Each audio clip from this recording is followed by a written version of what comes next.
You're suspended until you say sorry to my ex, my husband the CEO, bellowed in front of the entire company. Laughter flooded the room, my cheeks flamed, but I just said okay. The next morning, he sneered, "Finally learned your place." Then he saw my desk empty, my badge missing, and legal bursting in. "Trembling, sir, what have you done?" Was there ever a moment where you realized the person you loved, the one you built an empire with, saw you as nothing more than a convenient tool? That sting, that gut-wrenching betrayal, it changes you. It changes everything. The air that night, 3 months before my world imploded, was thick with the manufactured hype of the Spring Tech Expo. On stage, under a blinding spotlight, Liam Davis held court. His voice, smooth and practiced, captivated a packed auditorium as he unveiled our revolutionary security framework. Investors leaned in, journalists scribbled furiously, completely enraptured. Me? I was backstage, a ghost in the wings, clutching a USB drive, the backup of the entire presentation, my presentation, just in case. Always just in case. Always unseen. When the moderator, beaming, asked Liam who had built the core architecture, he flashed that familiar, charming smile. "We have an incredible development team," he beamed, "real innovators." He never said my name. Not once. I'm Sophia Davis, 34 years old, systems architect, lead developer, co-founder. Though you'd never know it from the company website or, apparently, from my own husband. For 7 years, I'd been the invisible backbone of Winter's Tech Solutions. The woman who meticulously crafted the skeleton, while everyone else admired the dazzling suit. 7 years ago, this company was just a flickering spark. It was Liam's half-formed idea and my relentless code.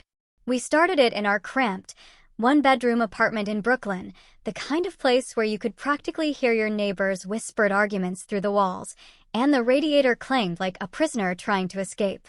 Liam had the charisma, the business school network, the magnetic ability to walk into a room and make people believe in things that didn't exist yet. I, on the other hand, had the technical genius, the almost obsessive capacity to actually build those things. Late nights, we'd sit across from each other at our tiny kitchen table, laptops glowing, takeout containers piling up like forgotten dreams. He'd brainstorm, I'd code. He'd charm investors, I'd make the product work. It felt like partnership. It felt like love. When we incorporated, Liam became CEO. I became CTO. He took the corner office with the sweeping city view. I took the workspace near the server room, where the fluorescent lights hummed too loud and gave me a constant, dull ache behind my eyes. But it was fine, I told myself. We were building something incredible together. We were partners in business and partners in marriage. That was supposed to mean something.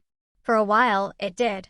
But somewhere between the dizzying highs of a Series B funding round and the milestone of hiring our 50th employee, something shifted. Liam stopped introducing me as his co-founder. At investor dinners, I became our lead developer.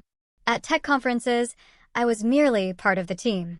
I watched, numb, as investors would shake Liam's hand, showering him with praise for his vision, their eyes sliding right past me as if I were part of the furniture, an inanimate object in the background. I told myself it didn't matter. I told myself I was being too sensitive, that this was just how the industry worked. Women in tech, we learned to swallow it. We learned to smile politely, and we just keep building. But deep down, I knew.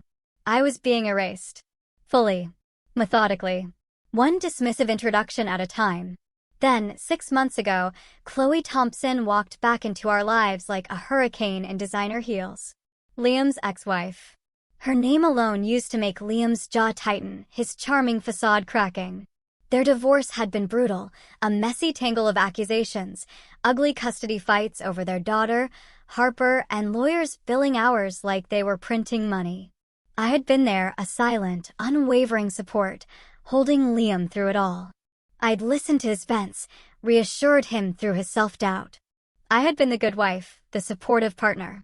So, when the board announced Chloe's hiring as Chief Innovation Officer, I felt a literal punch to my gut. It wasn't my choice, Liam mumbled that evening over dinner, not quite meeting my eyes. The investors insisted.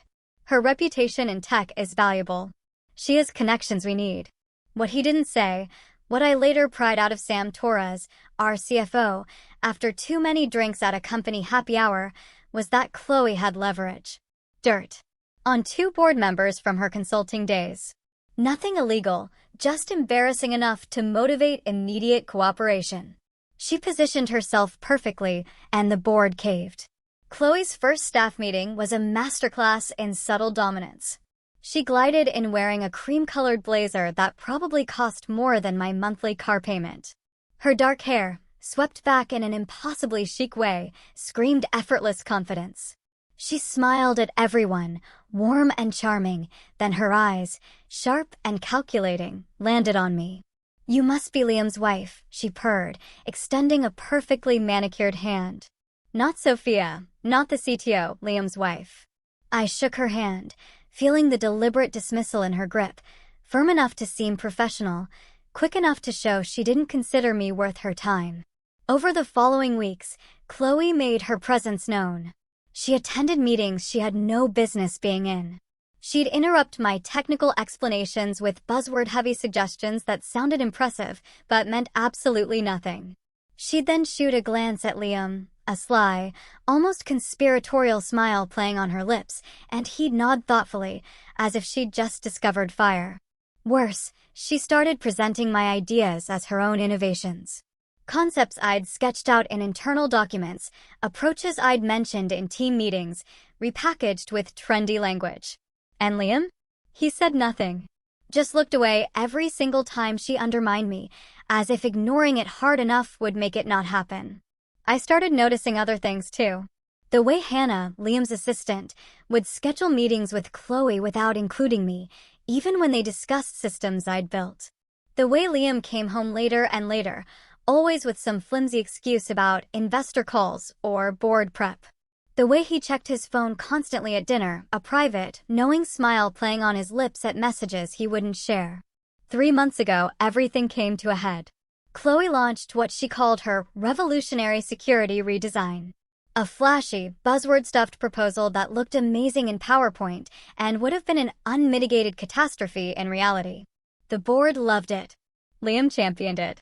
And over my explicit, urgent warnings about architectural vulnerabilities, they greenlit the implementation. 2 weeks later, at 2 a.m., the alarms went off. We nearly had a data breach that would have exposed client information for 3 Fortune 500 companies. I got the emergency call. Not Liam, not Chloe. Me. For 6 straight weeks after that, I practically lived at the office. 18-hour days became my relentless normal. I rebuilt what Chloe had broken, line by painstaking line, fixing vulnerabilities, while simultaneously maintaining the critical systems that kept the entire company running. I miss dinners. I miss sleep. I survived on cold coffee and the kind of bone-deep exhaustion that makes your very bones ache. Meanwhile, Liam attended galas with Chloe. I saw the photos on the company's Instagram. The two of them, smiling broadly at charity auctions, posing with local tech celebrities, looking every inch the perfect, visionary executive team. The captions gushed about their visionary leadership. My name wasn't mentioned once. When I finally fixed everything, when I had prevented the breach and rebuilt the security framework to be stronger than before, I waited for some acknowledgement. Thank you. Maybe even a bonus for saving the company from a multi-million-dollar disaster. Instead, there was silence. Liam came home late one night smelling like Chloe's perfume, that expensive floral scent I'd started to associate with sleepless nights and suppressed anger. He mumbled something about an investor dinner and fell asleep without asking how I was, without noticing the dark circles under my eyes or the way my hands shook from too much caffeine and too little rest. That's when I stopped. And I started wondering, was I still a partner in this marriage and company, or just someone useful? A means to an end? That Tuesday morning started like any other. Liam kissed me goodbye without looking up from his phone. "Big meeting today," he muttered, already halfway out the door. I assumed he meant the merger discussion we'd been preparing for. I dressed carefully that morning. Navy blazer, white blouse, my favorite heels, the outfit that always made me feel professional and confident. I walked into the conference room expecting quarterly results, maybe some strategic planning. Instead, I found Liam at the podium, with Chloe standing beside him like a co-conspirator. The air felt wrong. Immediately. Heavy. Charged with something hostile. My assistant, Isabel, caught my eye for a split second, then looked away. Fast. Too fast. That's when I knew. Something terrible was coming. Liam's voice cut through the room like a freshly sharpened blade. Before we discuss Q3 results, I need to address a personnel matter. And then he looked directly at me. 200 pairs of eyes turned in unison. I felt my stomach drop. That awful sensation of free fall, with no ground in sight. I didn't know it yet, but this was the moment everything would change. The moment I'd stop being invisible. The moment I'd stop letting them erase me. But first, I had to let them think they'd won. Liam's voice carried across the conference room with practiced authority, each word landing like a gavel strike. It's come to my attention that unprofessional behavior has created a hostile work environment in our development division. He paused for effect. The room held its breath. Sophia, you're suspended from all projects until you issue a formal apology to Chloe. The silence shattered into 100 whispered conversations. Heads swiveled toward me like I was a defendant awaiting sentencing. Someone's chair scraped against the floor. A laptop closed with a soft click. The woman from marketing actually gasped. My face burned, but not from shame. From fury so white-hot I could feel it radiating through my skin. I hadn't yelled at Chloe. I hadn't thrown anything or made a scene. 3 days ago, during a client presentation, she'd stood up and claimed credit for the adaptive encryption model. My model. The one I'd spent 9 months developing and meticulously documenting. She'd smiled at the clients and said, "This innovative approach is something I've been pioneering." I'd waited until after the meeting, kept my voice level, and simply said, "Actually, that's based on my framework from 2019. The documentation is timestamped." Liam had been standing right there. He'd seen Chloe's face flush. He'd heard her fumble for a response. And instead of backing me up, he glared at me like I'd committed some unforgivable act of betrayal. Like correcting the record was somehow worse than stealing credit. Now he was punishing me for it, publicly, in front of 200 employees. Chloe sat in the front row, examining her manicured nails with studied disinterest, but I caught the slight upturn at the corner of her mouth. She was enjoying this. She'd probably suggested it. I wanted to scream, to stand up and tell everyone exactly what Chloe had done, what Liam had allowed, how I'd been erased and undermined for months while I single-handedly held this company together with code and caffeine. I wanted to demand they look at the timestamps, the commit logs, the documented proof of everything I'd built. But I knew better. Corporate politics had rules. Emotion makes you look unstable. Anger makes you look unprofessional. Fighting back in the moment makes you the villain, not the victim. The person who stays calm wins. The person who controls the narrative survives. So, I did something Liam clearly hadn't expected. I smiled. Small. Controlled. The kind of smile that doesn't quite reach the eyes. All right. One word. Simple. Final. The whisper stopped dead. Liam's confident expression flickered. Just for a second, confusion crossed his face, followed by something that looked almost like irritation. He'd wanted resistance. He'd staged this whole performance expecting me to argue, to defend myself, to give him justification for the humiliation. I gave him compliance instead. The worst kind, the kind that offered no satisfaction. Chloe's smile faltered, too. She glanced at Liam, then back at me, her eyes narrowing slightly. She'd expected tears, maybe even an outburst she could use as further ammunition. I gave her nothing. I stood slowly, deliberately, and gathered my tablet from the table. My hands were steady. My breathing controlled. I looked like someone accepting a perfectly reasonable request, not someone whose husband had just publicly destroyed her in front of the entire company. Then I walked toward the exit. My heels clicked against the marble floor in a steady, measured rhythm. Each step deliberate, like a metronome counting down to something none of them could see yet. Behind me, the whispers started again, quieter now, confused. Did she just agree? She's not even fighting back. Maybe she actually did something wrong. I heard Chloe's soft laugh, breathy and triumphant. The sound scraped against my spine, but I didn't turn around. I wouldn't give her the satisfaction of knowing she'd gotten under my skin. The conference room doors closed behind me with a soft whoosh, sealing off the noise. The hallway stretched ahead, empty and sterile under fluorescent lights that hummed like trapped insects. Sophia. Isabel's voice echoed behind me. My assistant, 26, sharp as a blade, loyal to a fault, was jogging to catch up, her badge bouncing against her chest. Sophia, wait, what just happened? I kept walking, my stride unbroken. Accountability, I said, my voice flat. What? That doesn't, Sophia, this is insane. You didn't do anything wrong. Everyone knows Chloe, not here, I cut her off, gently but firmly. Isabel fell silent, but she stayed beside me as I walked through the open-plan workspace. Developers I'd hired and mentored kept their eyes glued to their monitors. Junior engineers suddenly found their phones incredibly interesting. The woman who'd asked me for career advice just last week stared intently at her keyboard, as if it held the secrets of the universe. Fear. That's what I was seeing. They were afraid to be associated with me now that I'd been marked. I passed the break room, where someone was microwaving fish, the universal signal that all corporate norms had collapsed. 2 interns stood by the coffee maker, watching me walk by with wide eyes, their conversation dying mid-sentence. The elevator took forever to arrive. Isabel stood beside me, fidgeting with her ID badge, clearly wanting to say something, but not knowing what.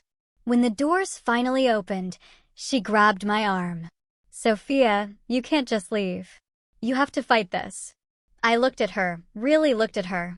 She was young enough to still believe fairness mattered in corporate America. Young enough to think the truth would protect you. I'm suspended, I said quietly. There's nothing to fight right now. But, Isabel, I softened my voice, trust me. This isn't over. The elevator doors closed between us, and I watched her worried face disappear as I descended. I didn't go home.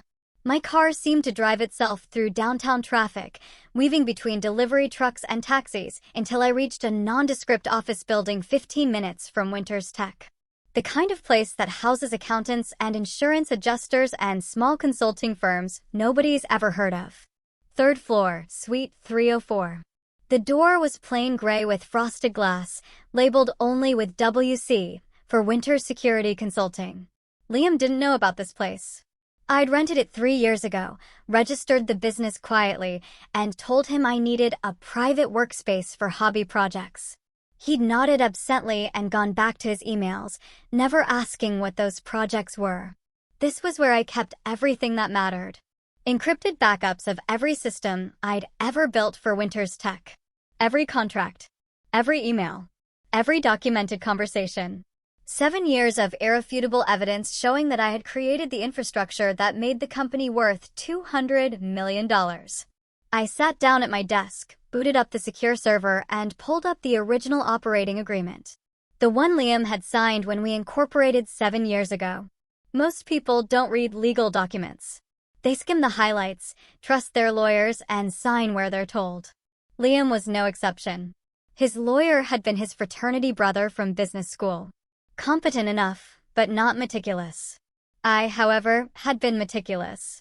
Section 12, subsection D, Intellectual Property Reversion Clause. The language was dry and technical, buried innocuously in the middle of page 8.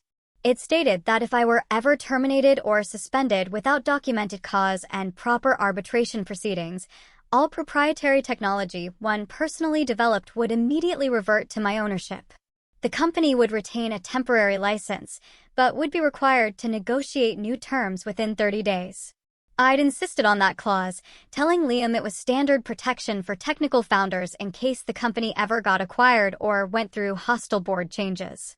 He'd shrugged, kissed me, and said, "Whatever makes you comfortable, babe. We're in this together." Together, right? I opened my calendar. Today was Tuesday. That gave Liam until midnight to provide documented cause for my suspension through proper channels. He wouldn't. He couldn't. Because there was no cause, just Chloe's wounded ego and his cowardice. At midnight, the clause would activate automatically. I spent the next 4 hours working methodically. Every core system I'd built, the security protocols, the client databases, the encryption frameworks, the access management tools, all of it ran through authentication servers I'd personally configured. I didn't delete anything. I didn't corrupt any data. I simply transferred ownership and authentication requirements. Every system now pointed to Winter Security Consulting LLC as the licensing authority. At 6 p.m., I set the access revocation to trigger at 12:01 a.m. Then I locked up the office, drove home, and started cooking dinner. Liam arrived at 9 o'clock. Tie loosened, jacket slung over his shoulder. He looked tired but satisfied, like someone who'd handled an unpleasant task and could finally relax.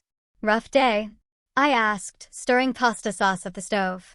He kissed my forehead absently, already pulling his phone out to check messages.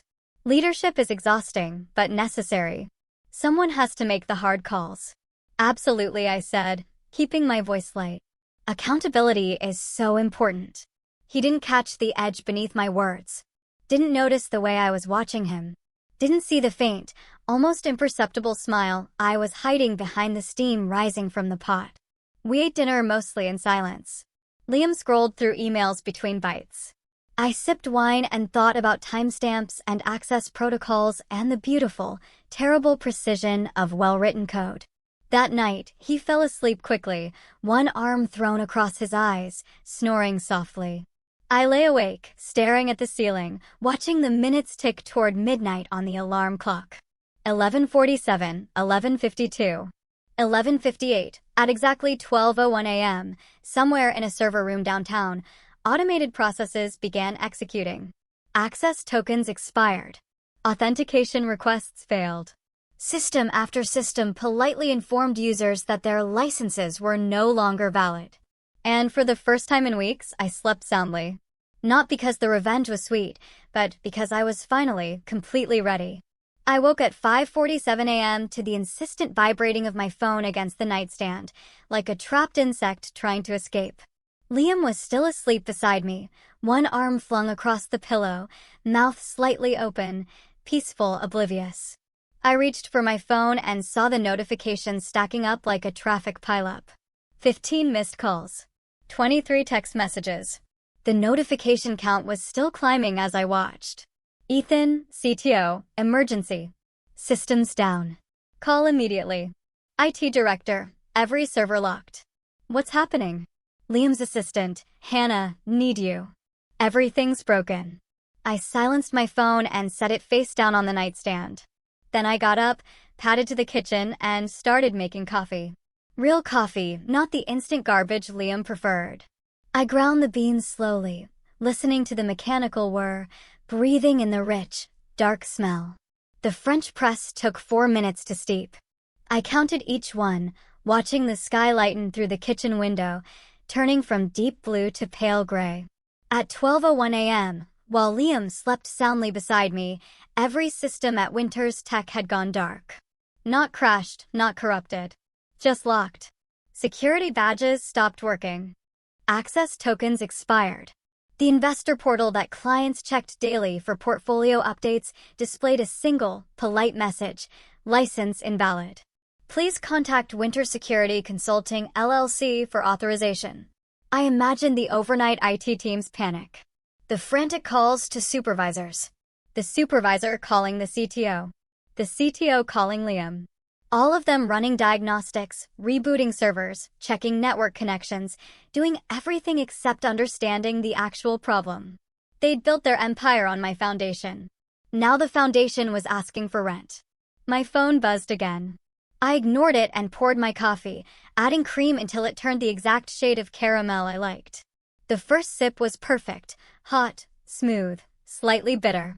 I stood at the window and watched the city wake up. Delivery trucks rumbling past. Early commuters hurrying toward the subway. A woman walking 3 small dogs that kept tangling their leashes. Normal people having normal mornings. None of them knew that 15 blocks away, a $200 million company was quietly suffocating. By 6:30 a.m., my phone had received 42 calls. I'd answered exactly 0. Liam stumbled into the kitchen at 7:15, hair sticking up, wearing the ratty Columbia t-shirt he'd had since business school. He squinted at me confused. "You're up early." "Couldn't sleep," I said, which was technically true. I'd been too satisfied to sleep much past 5. He grabbed his phone from the charger, and his face immediately shifted from sleepy to alert. Jesus Christ, what the— His thumb scrolled rapidly. 37 missed calls. I sipped my coffee and said nothing. He dialed someone, pressing the phone to his ear. "Ethan, what's going on?" I just saw. He paused, listening. His face cycled through confusion, irritation, then something darker. "What do you mean the systems are locked?" "All of them." Another pause. His eyes found mine across the kitchen. I met his gaze calmly, coffee cup raised to my lips. "Some kind of licensing issue?" His voice rose slightly. "That doesn't make any sense." "We own—" He stopped. Realization was starting to dawn. Slow and terrible. "I'll be there in 20 minutes.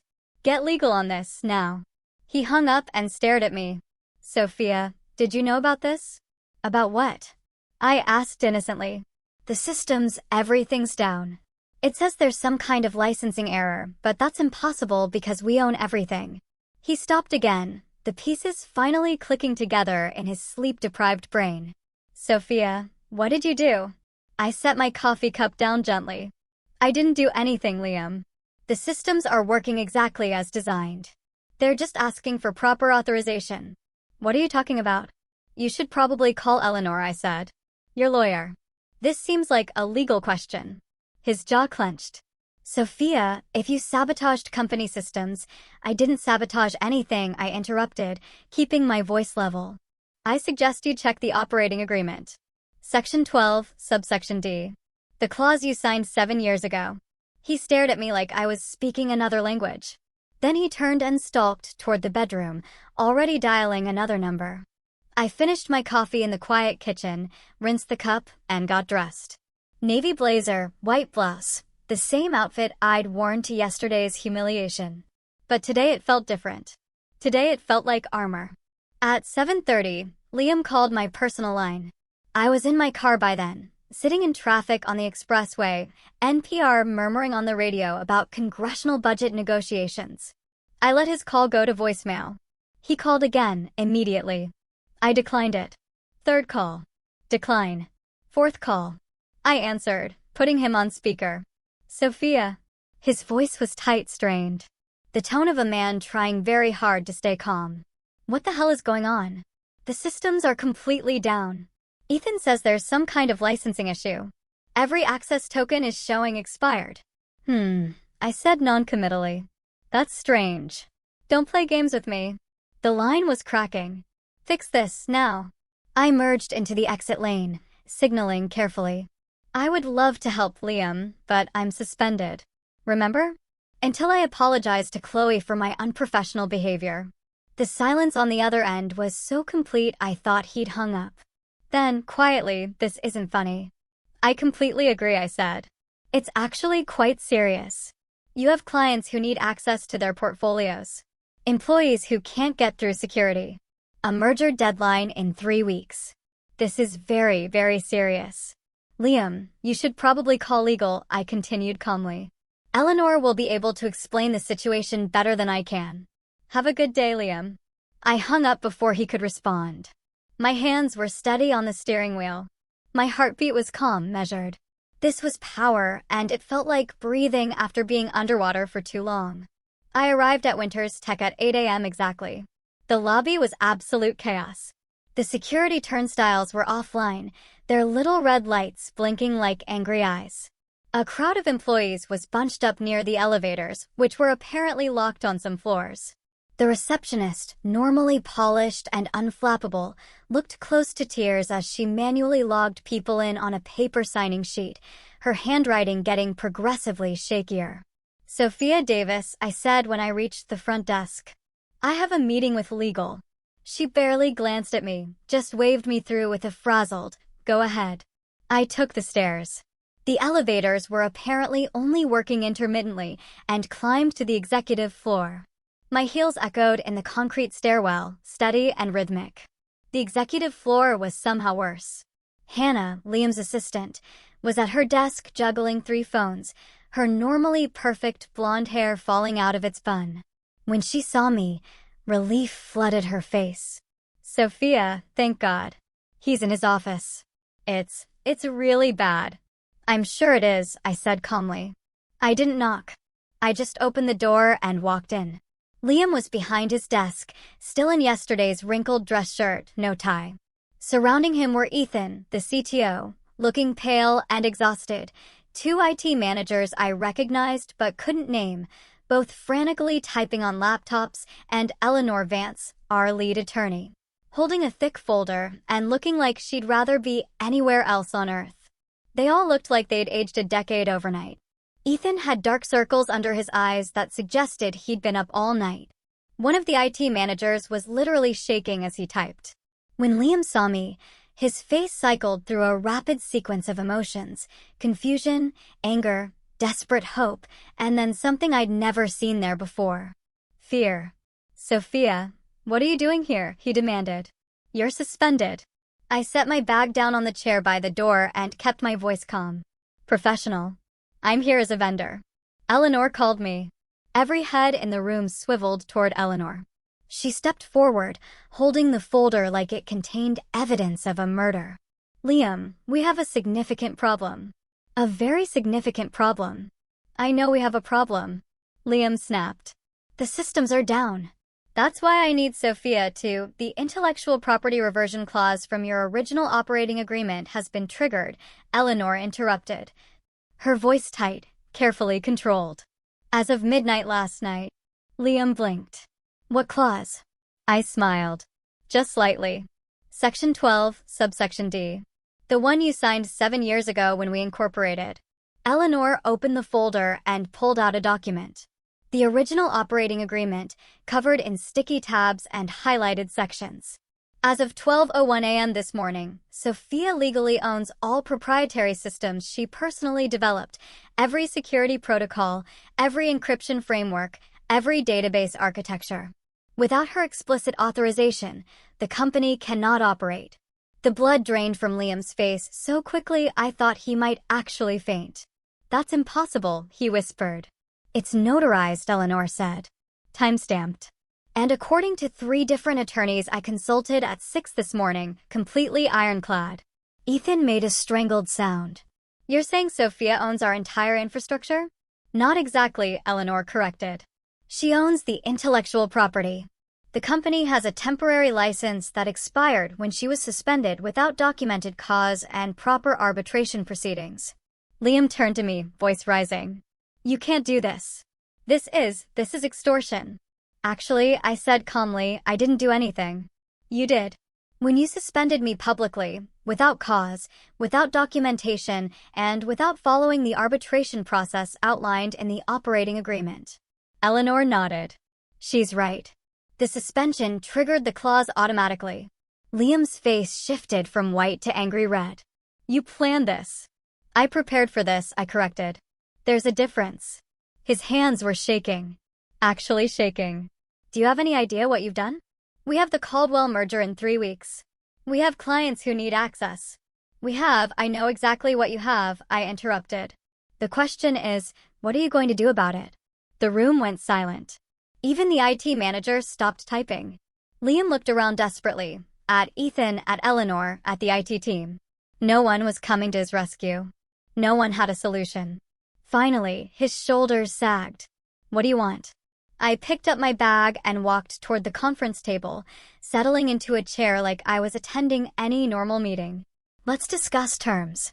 Liam lunged forward, hands slamming against the conference table hard enough to make the laptops jump. "Fix this, now." I didn't flinch, didn't blink, just looked at him with the same calm expression I'd give a stranger asking for directions. "I'd be happy to help," I said evenly. "My consulting rate is $15,000 per day, plus a seat on the board, full reinstatement with back pay, and a public apology acknowledging my contributions to the company." The room went so quiet I could hear the ventilation system humming overhead. "You're insane," Liam breathed, his voice somewhere between disbelief and rage.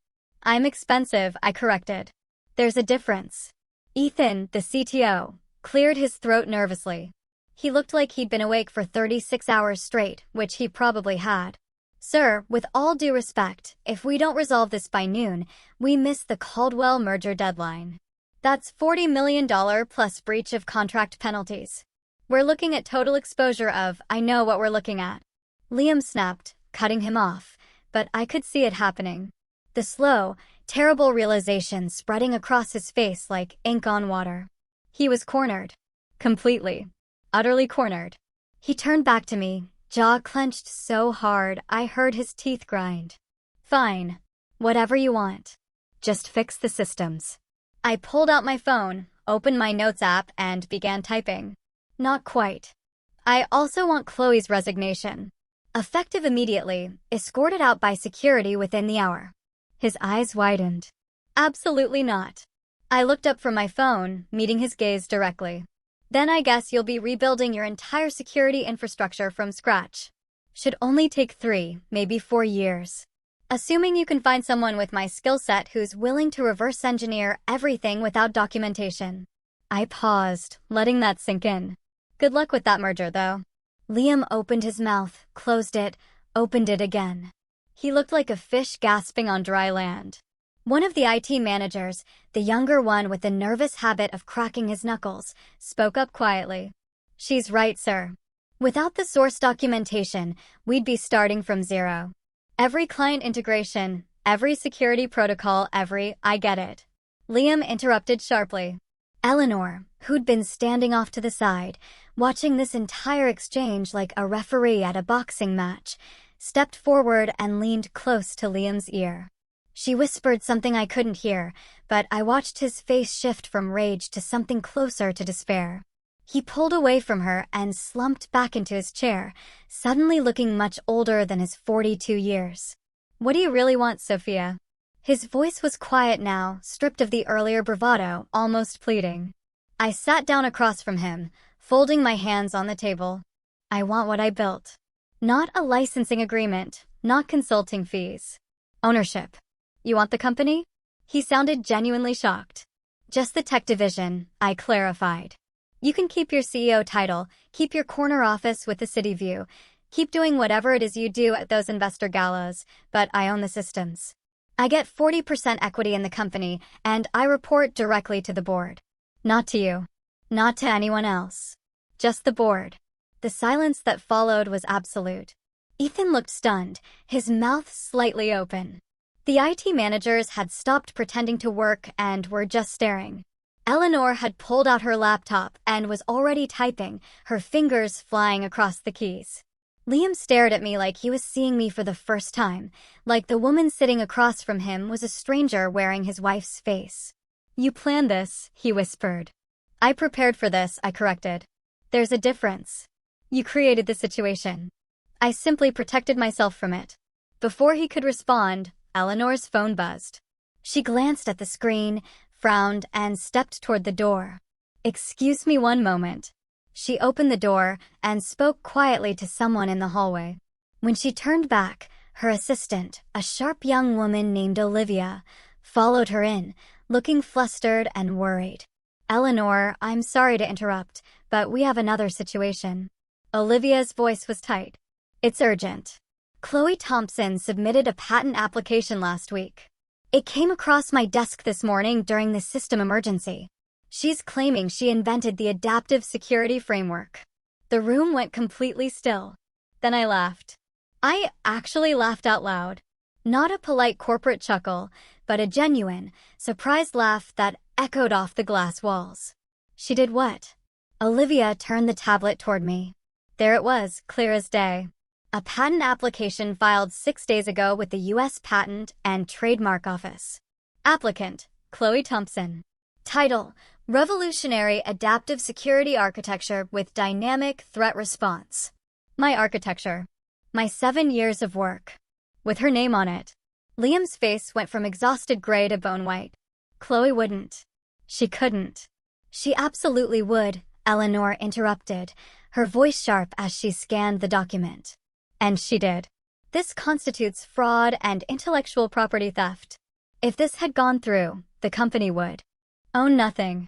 Chloe would own everything. I reached into my bag, the one I brought specifically for this moment, and pulled out my laptop. I opened it calmly, navigated to a secure folder, and turned the screen toward Eleanor. Fortunately, I said, I have timestamped code commits going back 7 years. Every single version, every iteration, every design decision, documented and stored in multiple encrypted repositories. I also have design documents, email threads, internal memos, and meeting notes. All of it predates Chloe's involvement by.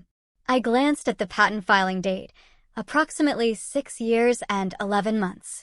Eleanor's expression shifted from panic to something that looked almost like admiration. She pulled the laptop closer, scrolling through the directory structure. You documented everything. I'm thorough, I said simply. Ethan leaned over to look at the screen.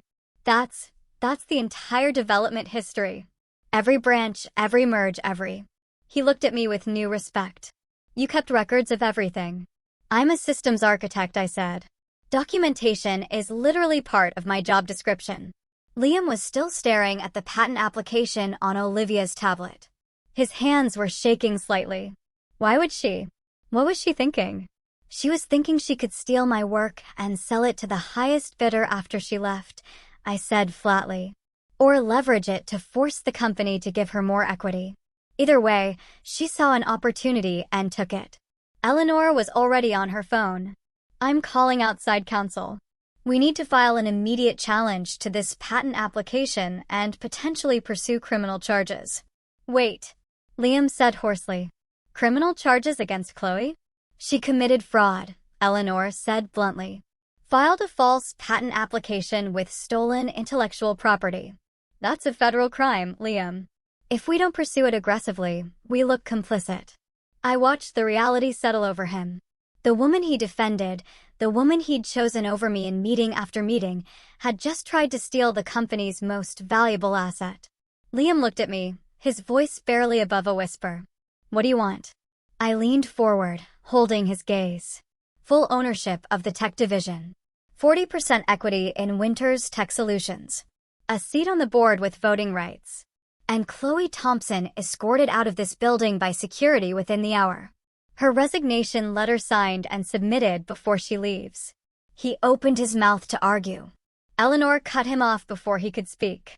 She has all the leverage, Liam. Every system, every client contract, every piece of security infrastructure depends on Sophia's work. The patent filing proves Chloe knew exactly how valuable it was. If Sophia walks away right now, we're not just facing the Caldwell merger collapse. We're facing breach of contract lawsuits from every client, SEC investigations, and potential bankruptcy within 60 days. Liam looked around the room desperately, at Ethan, who wouldn't meet his eyes, at the IT managers who were suddenly very interested in their shoes, at Eleanor, who was looking at him with something close to pity. No one was coming to rescue him. No one had a better solution. Finally, his shoulders sagged. He looked smaller somehow, diminished. Fine, he said quietly. Eleanor was already typing. I'll have the documents drafted within an hour. Full transfer of tech division ownership, equity restructuring, board appointment, and separation agreement for Chloe Thompson. I stood, smoothing my blazer. I'll be in conference room C, waiting. I picked up my bag and walked toward the door. Behind me, I heard Liam say quietly, I underestimated you. I didn't turn around, but I smiled, because he was right. He had underestimated me. They all had. And now they were about to spend the next several years living with the consequences. I pulled the door open and walked out into the hallway where employees were clustered in nervous groups, whispering about the system outage. When they saw me, the conversation stopped. I walked past them with my head high, heels clicking against the tile, and headed toward the conference room where I'd wait for the documents that would change everything. The last thing I heard before the elevator doors closed was someone whispering, "Is that Sophia? What's she doing here?" I thought she was suspended. The elevator descended smoothly, and I watched the floor numbers tick down. Ground floor approaching. A new foundation being laid. Conference room C had floor-to-ceiling windows overlooking the street below. I stood there watching the city move, taxis honking, pedestrians hurrying past food trucks, a bike messenger weaving through traffic with reckless confidence. Normal people living normal lives. None of them knew that 12 floors above them, a company was being surgically dismantled and rebuilt. My phone buzzed. A text from Eleanor. Documents ready in 30. Liam signing now. I typed back, good. Then I waited. At 10:47, Isabel appeared in the doorway, slightly breathless. Sophia. Security just went up to the executive floor. They're heading to Chloe's office. I turned from the window. Already. Eleanor didn't waste time. Isabel's eyes were bright with something that looked like vindication. Half the floor is watching. It's like a perp walk. I shouldn't have gone to look. It was petty, unnecessary. I went anyway. By the time I reached the open-plan workspace on the executive floor, a small crowd had gathered. People pretending to be at the coffee station or the printer, but really just watching the drama unfold outside Chloe's corner office. Through the glass walls, I could see Chloe standing behind her desk, facing two security guards and Eleanor. Her perfectly styled dark hair was still perfect. Her cream blazer still immaculate. But her face was twisted with rage. I couldn't hear the words, but I could read her body language, arms crossed defensively, chin raised, the posture of someone who refused to believe they'd lost. Eleanor remained calmly, holding a folder and speaking in measured tones. One of the security guards, an older man named George, who'd worked here since the company had 15 employees, stood with his hands clasped in front of him, expression carefully neutral. Chloe's voice suddenly rose, loud enough to penetrate the glass. You can't do this. I have a contract. Eleanor's response was quieter, but I saw her open the folder and point to something on the page. Your contract includes a morals clause about fraudulent conduct. I knew she was saying that because we'd discussed it in the conference room earlier. Filing a false patent application claiming ownership of intellectual property you didn't create qualifies as fraud. You're being terminated for cause, effective immediately. Chloe's eyes swept the room beyond the glass, looking for allies, for witnesses, for anyone who might support her. Her gaze locked onto mine. We stared at each other across the open office floor. 30 feet of space and 7 years of resentment between us. For a long moment, neither of us moved. Then she mouthed something. 2 words. Sharp. Deliberate. I couldn't quite make them out. Maybe you itch. Maybe something worse. But the meaning was clear enough. I didn't react. Didn't smile. Didn't frown. Just looked at her with the same calm expression I'd given Liam earlier. She'd underestimated me, just like he had. One of the security guards gestured toward a cardboard box on her desk. The universal symbol of corporate termination. Chloe hesitated, then grabbed a few items. A photo frame. A designer coffee mug. A leather portfolio. She didn't pack slowly or dramatically. She moved with sharp, angry efficiency, throwing things into the box without care for what broke or bent. By 11:03, she was walking toward the elevators, flanked by security, carrying the box against her chest like a shield. The crowd parted to let her through. No one spoke. No one met her eyes. When she passed me, she stopped. Just for a second. This isn't over, she said quietly, her voice low enough that only I could hear. I looked at her steadily. Yes, it is. The security guards urged her forward gently, and she walked to the elevator without looking back. The doors closed. She was gone. The crowd dispersed quickly after that, people scattering back to their desks with hurried whispers and sidelong glances. I caught fragments of conversations. Did you see her face? What did she do? I heard she tried to steal company secrets. Isabel appeared at my elbow. That was intense. That was necessary, I corrected. She nodded slowly. People are scared now. They're wondering what else is going to change. Everything, I said. But that's not a bad thing. At 2 p.m., my laptop pinged with a company-wide email notification. I was in my new office. They'd moved me into one of the vacant executive suites within an hour of the documents being signed, and I watched the email appear on screens across the open workspace through my glass wall. From Liam Davis subject, leadership announcement, team effective immediately, Sophia Davis is promoted to Chief Technology Officer and Board Director. Her contributions to this company have been invaluable, and we are grateful for her continued leadership in advancing our mission. Please join me in congratulating Sophia on this well-deserved recognition. Best, Liam. I read it 3 times. Studied every word choice, every careful omission. No mention of the suspension. No acknowledgement of yesterday's public humiliation. No apology for erasing me from the company narrative for years. Just corporate spin, polished and sanitized. But I didn't need his apology. I had something better. Power. Equity. And a seat at the table where decisions were made. My inbox immediately flooded with responses. Congratulations from colleagues. Questions from department heads. Meeting requests from people who'd barely acknowledged my existence a week ago. I answered the important ones and ignored the rest. Isabel knocked on my open door, eyes wide. It's official then. You're really on the board. I'm really on the board, I confirmed.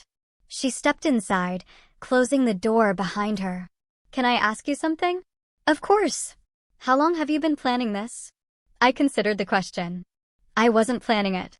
I was protecting myself. There's a difference. Still, she sat down across from me. You knew exactly what to do when he suspended you. You had that clause ready. You had documentation going back years. That's not just protection. That's strategy. I smiled faintly. Let's call it defensive strategy. She laughed. Whatever you call it, half the company is terrified of you now. Good, I said. Fear breeds respect. That Friday, I attended my first board meeting.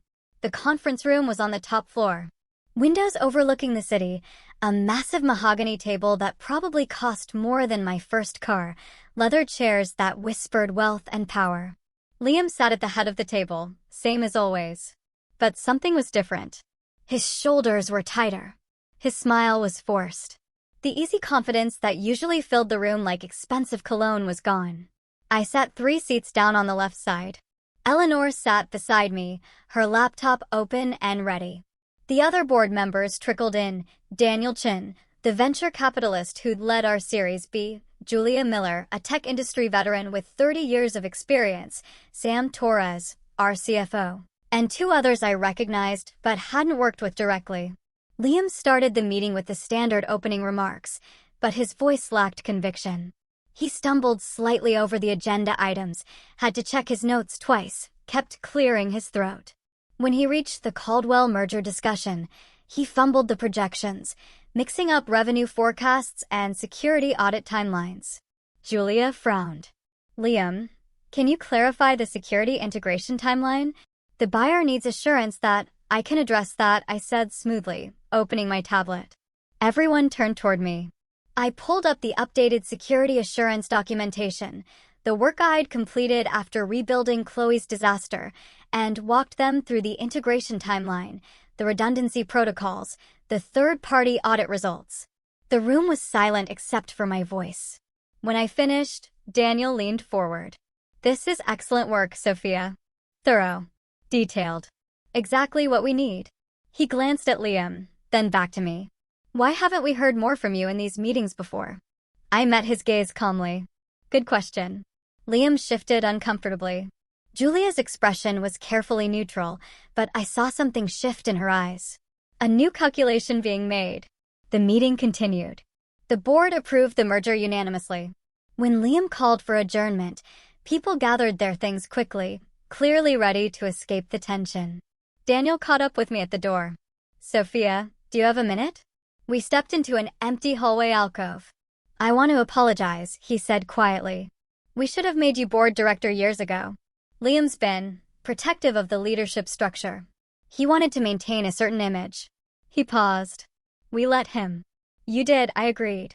He had the grace to look uncomfortable. That was a mistake. You've been carrying this company, technically, for a long time. Yes, I said simply. I have. It won't happen again, he said. You have my word. I nodded. I appreciate that. He smiled slightly. For what it's worth, you scared the hell out of Liam this week. That clause was brilliant. It was necessary, I corrected. Even better, he said. That evening, Liam came home after 9. I was on the couch in our condo reviewing vendor contracts for a new project, a glass of red wine on the side table. I'd changed into comfortable clothes, yoga pants and an old college sweatshirt, but I was still working. He stood in the doorway for a long moment, just looking at me. "Happy now?" he finally asked, his voice heavy with bitterness. I looked up from the contract. "I'm satisfied. There's a difference." He walked to the armchair across from me and sat down heavily, loosening his tie. He looked exhausted, defeated. "I underestimated you," he said quietly. "Yes," I said simply. "You did." We sat in silence for a while. The city hummed beyond our windows. A siren wailed somewhere distant. "Is this how it's going to be now?" he asked. "You at the board meetings?" "Me? What?" "Reporting to you." "You report to the board," I said. "Same as always." "I'm just part of that board now." "That's not what I mean." I set the contract aside. "Then what do you mean, Liam?" He ran his hands through his hair. "I mean us. This marriage. Is there anything left?" I took a sip of wine, considering my answer carefully. "That depends," I said finally. "Can you treat me like a partner instead of an employee?" He was silent for a long time. The seconds stretched into minutes. Finally, he said, "I don't know." I nodded slowly. "Then we have nothing left to discuss."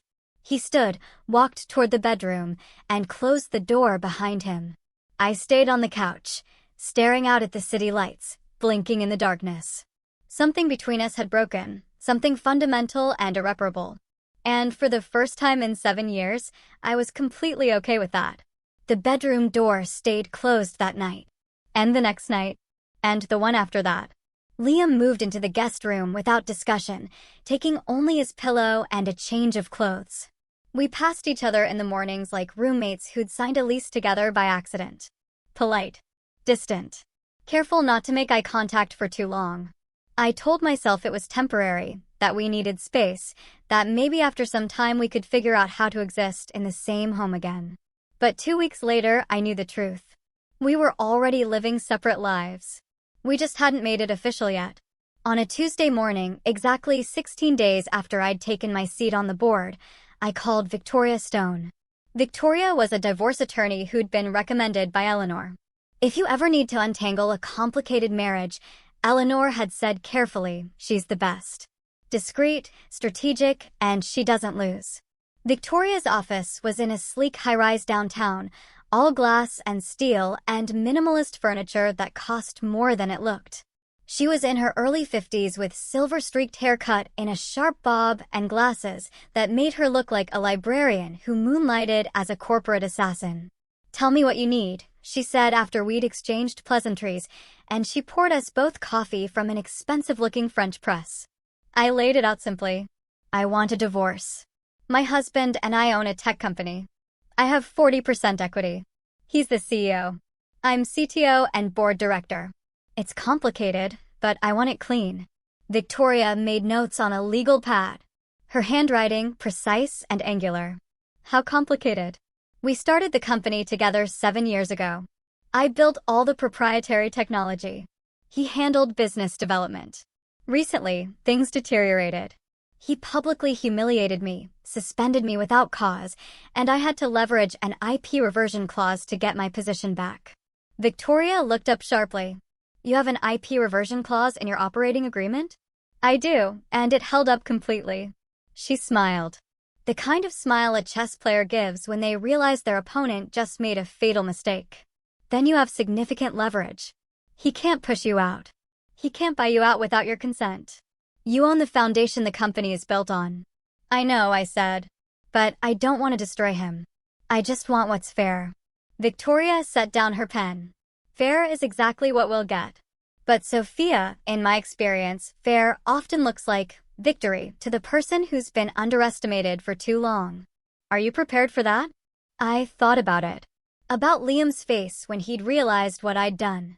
About Chloe being escorted out by security. About sitting at the board table and finally being heard. "Yes," I said. "I'm prepared." Liam received the divorce papers on a Thursday. I was in my office reviewing vendor contracts when Isabel buzzed me. "Liam's here. He doesn't have an appointment, but he's asking to see you." I glanced at my calendar. I had 20 minutes before my next meeting. "Send him in." Liam walked through the door looking like he hadn't slept in days. His tie was loosened. His shirt wrinkled. His eyes red-rimmed. He closed the door behind him carefully, like he was afraid it might shatter. Sophia, his voice was raw. He gestured to the chair across from my desk. Sit. He sat, and suddenly he looked smaller than I'd ever seen him, diminished. The confident CEO who'd commanded boardrooms and charmed investors was gone, replaced by someone who looked lost. I know I screwed up, he said quietly. The meeting, Chloe, all of it. But we can fix this. We can go to counseling. I can change. Just don't do this. I folded my hands on my desk. Liam, I'm not doing this to punish you. Then why? Because somewhere along the way, you stopped seeing me as your equal. You stopped introducing me as your partner and started treating me like an employee you could discipline when I didn't perform to your expectations. He flinched. I never meant, it doesn't matter what you meant, I interrupted gently. It matters what you did. For years, you let Chloe undermine me.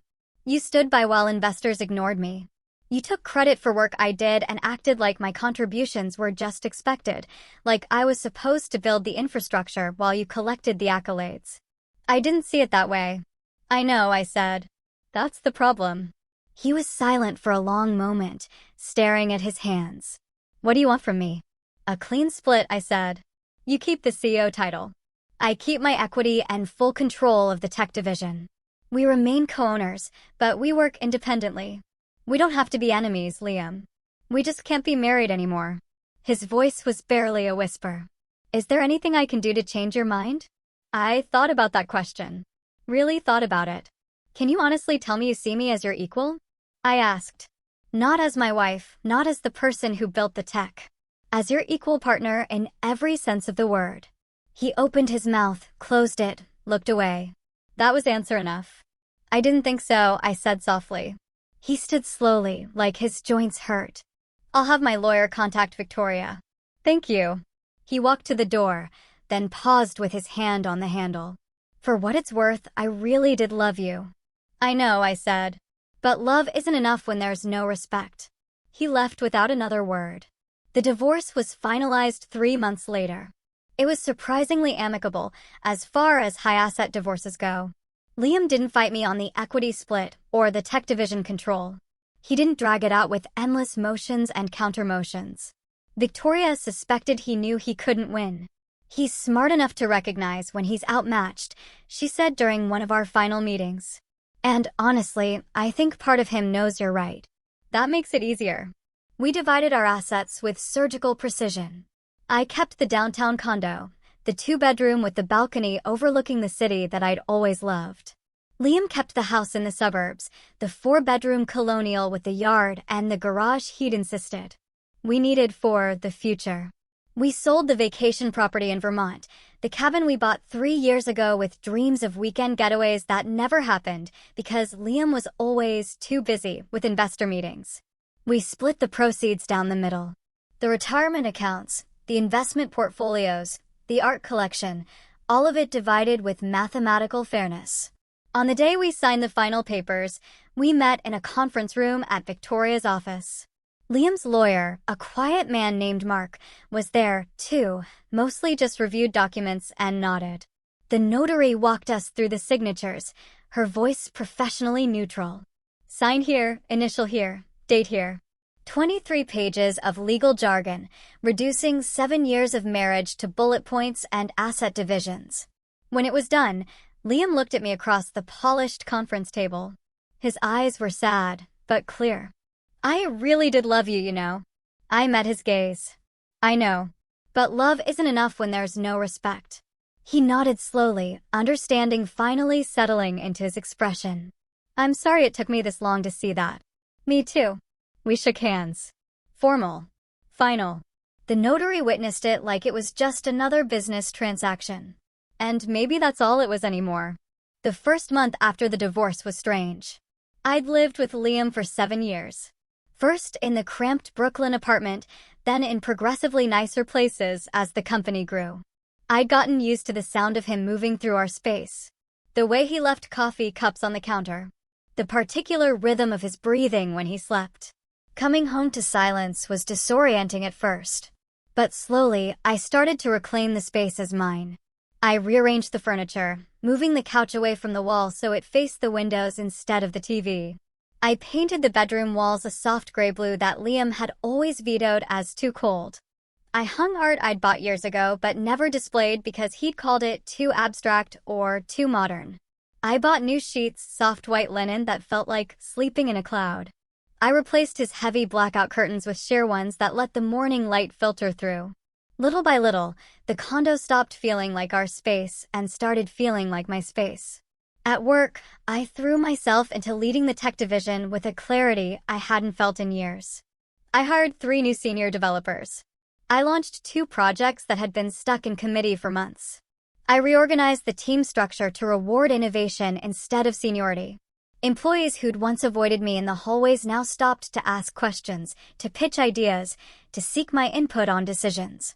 Isabel became my right hand, managing schedules and priorities with fierce efficiency. "Sophia, you're different now," she said one afternoon as we reviewed project timelines. "More. I don't know, present. I'm not carrying as much weight," I said. "The divorce, among other things." She nodded. "For what it's worth, I think you made the right call. You seem happier." I considered that. "I think I am." One evening, about 6 weeks after the divorce was finalized, I stood on my balcony with a glass of wine, watching the sun set over the city. The sky was painted in shades of orange and pink. The buildings silhouetted against the fading light. For the first time in years, maybe for the first time since Liam and I had gotten married, I felt light. Not happy exactly, not yet. But light. Free.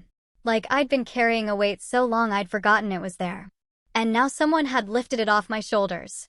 I was alone, but I wasn't lonely. I was whole. And that, I realized, was worth more than any marriage certificate. The balcony became my thinking space. Every evening after work, I'd stand there with a glass of wine or a cup of tea, watching the city transition from day to night. The office buildings would light up one by one like stars appearing in an urban sky. I'd watch the traffic pattern shift, the rush hour chaos giving way to the quieter rhythm of evening.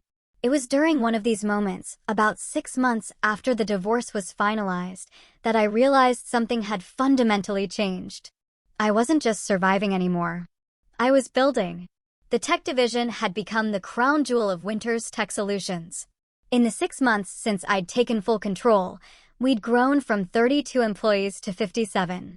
I'd hired aggressively, not the safe, credentialed candidates that HR usually pushed, but young, hungry developers with unconventional backgrounds. The kid who'd taught himself to code in high school and never bothered with college. The woman who'd left a PhD program because she wanted to build things instead of theorize about them. The former gaming developer who saw security vulnerabilities the way chess masters see checkmates 3 moves ahead. They were brilliant, ambitious, and they trusted me in a way they'd never trusted Liam. We launched 2 new products that quarter. The first was an AI-driven threat detection system that learned from attack patterns in real time, adapting faster than any manual security protocol. We called it Sentinel Watch. Within 2 weeks of launch, we had 12 enterprise clients signed on, including 2 Fortune 100 companies. The second was a blockchain-based data verification platform that made it virtually impossible to tamper with audit trails. Perfect for financial services, healthcare, any industry where data integrity was critical. We called it Chainproof. Both products were immediate hits. Tech publications ran features. Industry analysts upgraded our company ratings. Clients who'd been lukewarm suddenly wanted meetings. At the next board meeting, Daniel Chin leaned back in his chair and said, "Sophia, your division is carrying this company. We need to talk about expansion." I'd been waiting for this. I pulled up a presentation I'd prepared. "I have some ideas."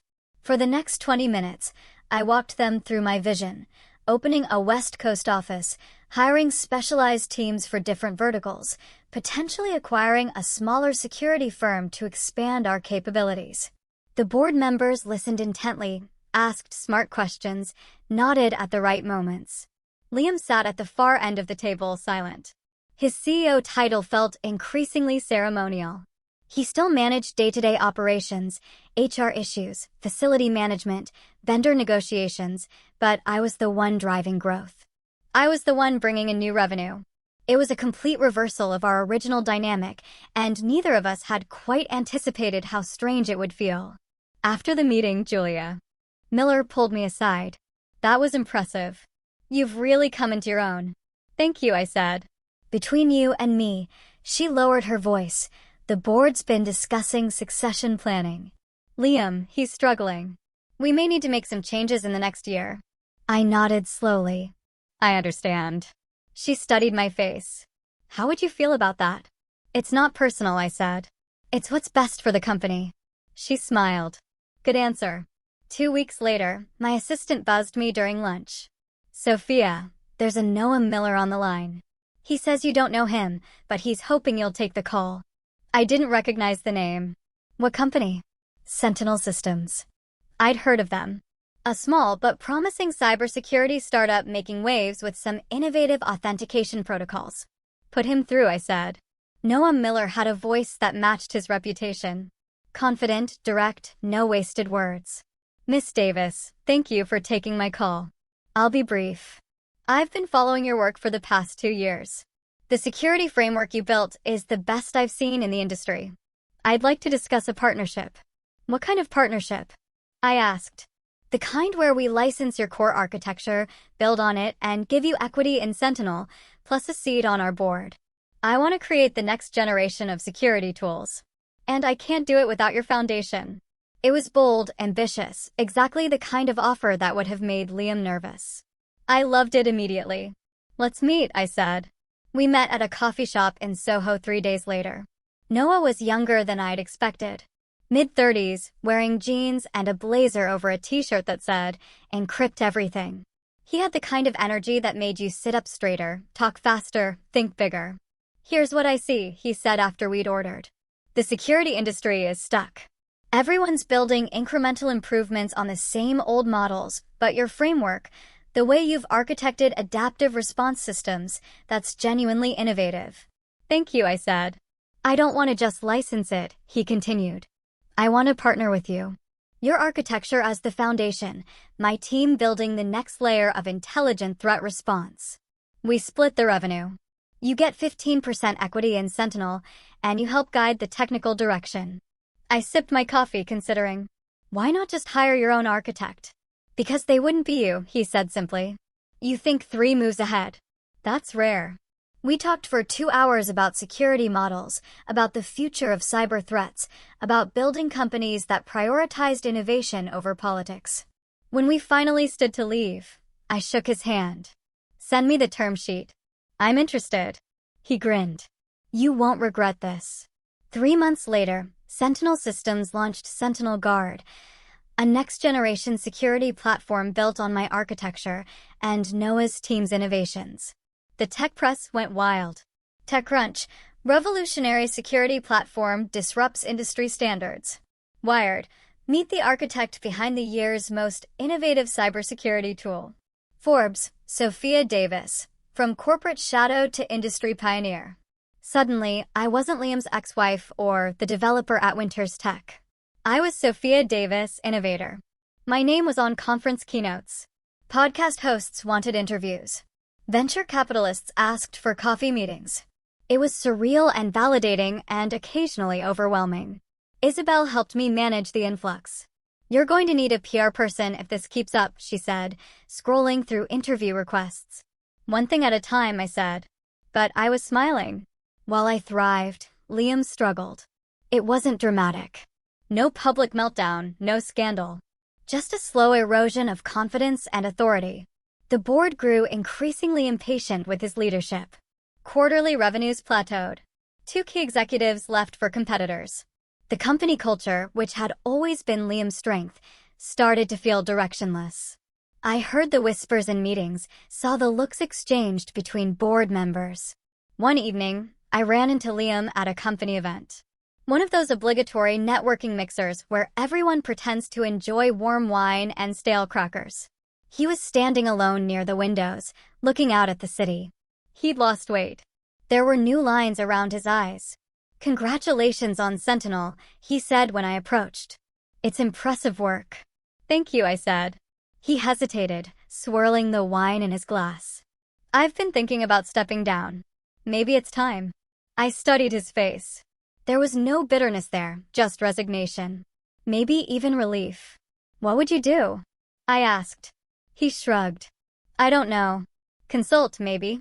Travel. Figure out who I am without the CEO title." He laughed quietly. "Turns out I've been defined by this job for so long, I'm not sure there's much else there." "There is," I said. "You just have to find it." He looked at me. "You know, I always thought I was the visionary, the one with the big ideas.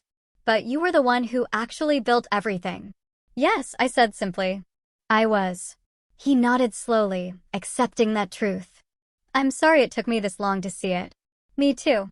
He finished his wine and set the glass down. "For what it's worth, I'm glad you're doing well. You deserve it." He walked away before I could respond, disappearing into the crowd of networking professionals. I felt something unexpected. Not pity exactly, but a kind of sad understanding. He'd lost something he'd taken for granted. Purpose. Identity. The easy confidence of being the person everyone deferred to, and there was no getting it back. A year after the divorce, I stood in my new office at Sentinel Systems. Corner suite, 20th floor. Panoramic view of the city from a different angle. Winter's Tech Solutions was stable. Liam had stepped down 3 months ago, and the board had hired an outside CEO, a woman named Catherine Harris, with 20 years of operational experience. I remained CTO and board director with my 40% equity, but I wasn't there every day anymore. My real passion was Sentinel. Noah and I had built something extraordinary. Our team was small but brilliant. 23 people who could code circles around companies 10 times our size. We were working on projects that felt genuinely innovative, not just incremental improvements. Isabel had followed me to Sentinel, taking a role as my chief of staff. "Wherever you go, I go," she'd said. "You're the best boss I've ever had." One evening, she stopped by my office as I was reviewing code. "You look happy," she said. I glanced up. "I am. Any regrets?" I thought about the question. About the years I'd spent being invisible, building Liam's empire while my name disappeared from the story. About the public humiliation, the clause I'd had to activate, the marriage that had crumbled. "No," I said finally. "I regret the years I wasted being small, but not what I did to change it." She nodded. "Good, because you're kind of a legend now. People in the industry talk about you the way they talk about the greats." I laughed. "I'm just getting started." And I meant it. Because building something that was truly mine, working with people who saw my value, creating technology that mattered, this was what I'd always wanted. I just had to lose everything to find it. Isabel left my office that evening, and I stayed late, the way I often did now. Not because I had to, but because I wanted. 2. The city lights stretched out below me like a circuit board. Each window a connection point in a vast network of lives and ambitions. Somewhere out there, people were building things, breaking things, starting over. I was one of them now. Not the woman in the background. Not the invisible architect. Just Sophia Davis, building her empire. 2 years after everything had imploded, after the suspension, the clause activation, the divorce, I attended a tech conference in Austin. It was one of those massive industry events where everyone wore branded hoodies and expensive sneakers, where panel discussions ran simultaneously across 4 ballrooms, where the coffee was surprisingly good and the networking was aggressively optimistic. I was there as a keynote speaker, building resilient security architectures in an AI-driven world. The room had been packed, standing room only, and the questions afterward had been sharp and engaged. I was riding that post-presentation high, the one where you feel like maybe you actually do know what you're talking about, when I saw her. Chloe Thompson. She was across the hotel ballroom at a cocktail reception, standing near a display booth for a startup I didn't recognize. She looked polished, as always, tailored dress, perfect hair. But there was something strained around her eyes, a tightness that hadn't been there before. I watched her present to a small group gathered around the booth. Her gestures were animated, her smile bright, but I could read the desperation underneath. The startup was struggling. Anyone who'd been in the industry long enough could see it. After her presentation, the small crowd dispersed quickly. She was left standing alone, adjusting materials on the display table with slightly too much focus. I should have walked away. Should have gotten another glass of wine and found Noah to debrief the day. But I walked over. Chloe. She turned, and for a split second genuine surprise crossed her face. Then her professional mask slid into place. Sophia. Her voice was cool, controlled. I saw your keynote was well attended. Congratulations. Thank you, I said. Your presentation looked interesting. We stood there in that awkward space where two people who'd once been enemies try to figure out if they're still fighting. Finally, she said, I underestimated you. I took a sip of my wine. Yes, you did. For what it's worth, she continued, her voice quieter now, Liam underestimated you, too. We both did. I know. She studied me for a moment, and I saw something shift in her expression. Something almost like respect. You won. I shook my head. I didn't win. I just stopped losing. She smiled faintly, a real smile this time, not the polished corporate version. There's a difference. A big one. She nodded slowly, then extended her hand. For what it's worth, I'm sorry about the patent filing. About the way I treated you. You were better than I gave you credit for. I shook her hand. Apology accepted. She picked up her bag from the display table. I should go. My flight's early tomorrow. Good luck with the startup, I said. Thanks. I'll need it. She walked away, disappearing into the crowd of conference attendees in their startup t-shirts and venture capital confidence. I watched her go and felt nothing. No anger, no satisfaction, not even the hollow victory I might have expected. Just indifference. She was part of my past. And I was done looking back. Around that same time, I started seeing someone. His name was Benjamin Foster, and I'd met him at a Sentinel board meeting where he'd been presenting research on predictive analytics. He was a data scientist, brilliant, thoughtful, with a kind of mind that found patterns where others saw chaos. He was also refreshingly uncomplicated.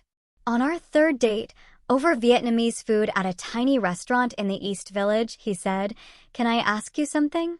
"Sure. You're kind of intimidating. You know that, right?" I laughed, nearly choking on my spring roll. "Is that a problem?" He smiled, eyes crinkling at the corners. "No, it's attractive. I spent too many years dating people who needed me to be less so they could feel like more. It's nice being with someone who doesn't need that." I set down my chopsticks. "What made you think I don't need that?" "Because you already know who you are," he said simply. "That's rare and kind of amazing." For the first time in years, maybe for the first time ever, I felt like someone saw me. Not as a threat. Not as competition. Not as someone to manage or diminish or compete with. Just as a partner. We took things slow.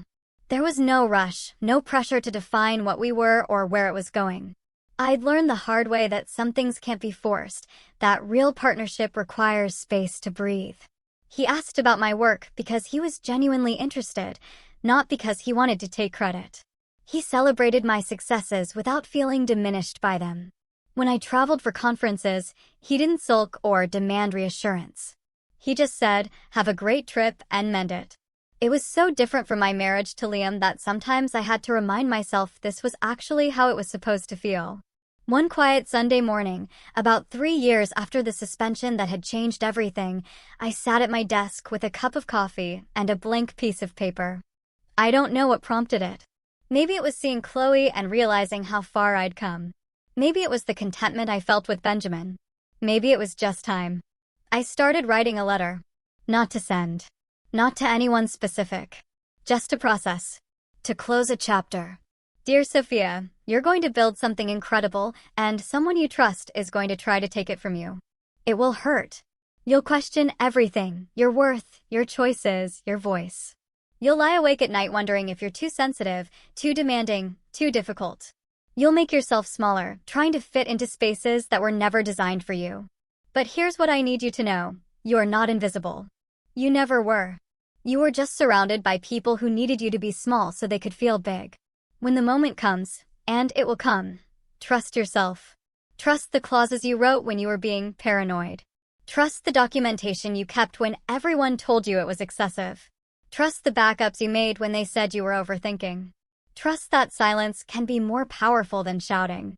And when it's over, when you've taken back what's yours, don't let bitterness take root. Don't become the thing you fought against. Build something new. Something yours. Something that reflects who you actually are, not who they needed you to be. You deserve it. You always did. Future you. I folded the letter and tucked it into my desk drawer underneath old contracts and forgotten business cards. A reminder. A relic. A promise kept. 3 years after Liam had stood at that podium and tried to erase me, I stood on the balcony of my Sentinel Systems office, looking out at the city. The sun was setting, painting the buildings in shades of amber and rose. Traffic hummed below. Somewhere a siren wailed. Life, in all its messy complexity, continued. Winter's Tech Solutions was stable under Catherine's leadership. Liam had moved to Colorado, last I heard, doing consulting work and learning to ski. We exchanged cordial emails occasionally about board business, but that was it. The anger had faded. The hurt had healed. We were just two people who'd once built something together and then had to tear it apart. Sentinel Systems was growing faster than any of us had anticipated. We'd just closed Series B funding. We were hiring.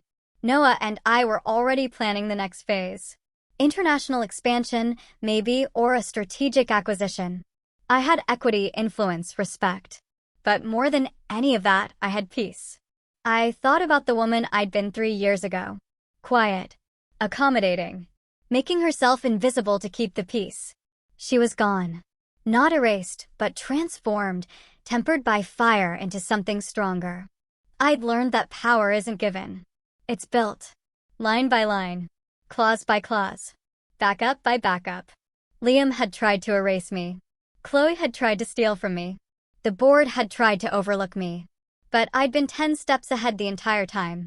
Because the most dangerous thing anyone can do is underestimate the woman who built the system, especially when she holds the blueprint. My phone buzzed. A text from Benjamin. Dinner at 7. I'm making that pasta you like. I smiled and typed back, perfect. See you then. I took one last look at the city. My city now, in a way it hadn't been before. Then I turned away from the view and walked back to my desk. There was work to do. Emails to answer. Code to review. An empire to build. And this time, it was all mine. I sat down, pulled up my laptop, and got back to work. Not because I had to prove anything anymore, but because I loved what I'd built. And I was just getting started. This story of corporate triumph had you hooked from the first word, didn't it? If Sophia's journey resonated with you, go ahead and smash that like button right now. My favorite moment was definitely when she calmly said, "All right," and walked out, knowing the systems would go dark at midnight. What was your favorite moment? Drop it in the comments below. I'm reading every single one.